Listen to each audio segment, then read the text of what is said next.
Hi there, this is David and welcome to another crowdsourced video detailing my Discord server's top 10 best JRPG Lancers. So far we've discussed monks, thieves, white mages, black mages, archers, bards, dancers, gunners, sages, summoners, red mages, blue mages, doggies, and robots. But now it's time for those strong, sexy soldiers who can pierce our hearts with just the tips of their lances. This series seems to be pretty popular, and if you want to take part 2, be sure to come and join the Discord.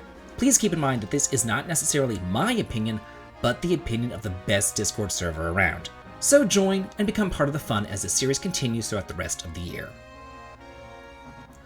Number 10, nominated by Krenilk and receiving 44 votes, is Dimitri from Fire Emblem Three Houses. Dimitri is the super hot, blonde-haired, blue-eyed protagonist of the Blue Lions route. He exhibits all the trademark traits of a good Fire Emblem lord. He's sincere, compassionate, kind, but he's also burdened by the idea of becoming the king to a land beset by tragedy. He's not exactly a cookie-cutter character either though, having something of a rough streak in combat, and in the second half of the game when things take a darker turn, that rough streak comes out just a little bit more. Blondie excels in lances and boasts incredible strength, especially whenever he's using the almighty Arid bar. Of course, he becomes so powerful that merely equipping a lowly javelin can't allow him to clear maps all on his own. Number 9, nominated by Squiggles Neck and receiving 45 votes, is Lavitz from Legend of Dragoon. This loyal, fierce, and humble knight captain is Dart's first companion who helps him rescue Shauna and escape from the Helena prison. He eventually becomes Dart's best friend, and he fights with his all even before getting his Dragoon spirit, which I've gotta say is probably one of the best in the game since his wind element nicely counters the abundance of earth enemies that you run into. In fact, just about half of all the enemies in the entire game are earth elemental. It's pretty crazy. Also, his combos are easy enough to pull off, and he has pretty high physical stats. It's just a shame what happens to him in the end. His selflessness comes to the forefront as he puts his life on the line for king and country. Number 8. Nominated by Inflatable Seal and receiving 47 votes, is Futch from the Suikoden series. Futch is one of the very few characters who makes appearances in 3 games in the series, and he's playable in all 3 of them. Originally a Dragon Knight apprentice, he starts off as a bit of a jerk when you first meet him. However, later on, when all the dragons of the Dragon Knights have been inflicted with a sleeping poison, Futch takes it upon himself to find an antidote for it. And while he does succeed, he loses his mount as well as his status as a result. However, in the following games, he gains a new dragon companion, and eventually he ends up becoming a Dragon Knight Regiment commander by the 3rd time that you encounter him. The cutie boy is a pretty solid character who wields a spear fairly well, and he's a very reliable ally, with some pretty solid stats all around. Number 7, nominated by Corvus Caw and receiving 48 votes, is Eleanor from Tales of Berseria. Your crew first meets Eleanor on the other side of the battlefield. She's a high-ranking warrior who believes that she's doing the right thing by fighting against demons on behalf of the Abbey. The only problem is, your entire party is full of demons and outlaws. Awkward. Eventually, though, she comes to her senses and she aligns herself with your team. In battle, Eleanor is extremely skilled with a spear, as she spins and thrusts with fluency and agility that no other lancer in the genre can match. Her graceful movements transform the brutal act of spear warfare into a work of art to behold, and her varied arts allow her to excel in both close quarters and mid-range combat. Number 6, nominated by Contigo and Corvus Caw and receiving 48 votes, is Ark from Terranigma. Despite having a reputation as a troublemaker, Ark is a caring soul who's always willing to listen to other characters' problems and help them out whenever possible. He's the main character of the best entry in the Quintet quadrilogy, consisting of Soul Blazer, Illusion of Gaia, and the Grainstream Saga.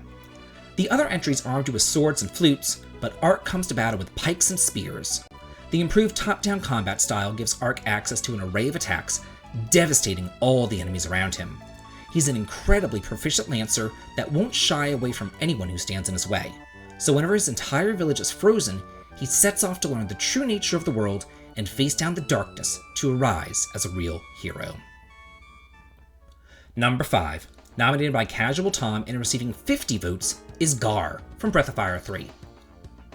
A divine guardian created by the goddess herself to hunt down and exterminate the brood, he has the highest kill count of Miria's 4 guardians. But he begins to doubt the virtue of his purpose as he leaves Tapa to travel the world rather than enter a petrified slumber. After meeting and defeating Ryu in the Contest of Champions, he joins him on his journey to learn more about his dragon powers, before the inevitable happens. Gar is a tank with natural fire resistance, and with so much health to spare, by the time that you get his powerful Beast Spear which drains his health by each turn, you will gladly equip him with it, without a second thought. Number 4, nominated by Professor Olsen and receiving 52 votes, is Judith from Tales of Vesperia. Judith, the mysterious aerial lancer from Tales of Vesperia, is as close to a dragoon as the series ever gets.